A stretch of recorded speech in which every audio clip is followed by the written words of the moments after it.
ముద్దు సీతమ్మను చిదమగా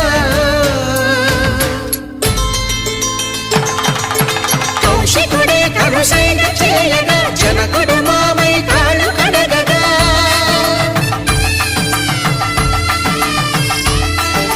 ధరణి జగన్నుల ధరణిజ సోముడు రామచంద్రుడే వెన్నెల కాయగా బోయను కవిగా కపిని దూతగా చేసిన ప్రేమల కథానాయకుడు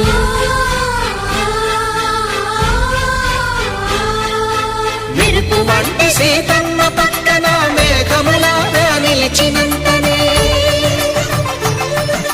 కనుల చల్లగా మనసు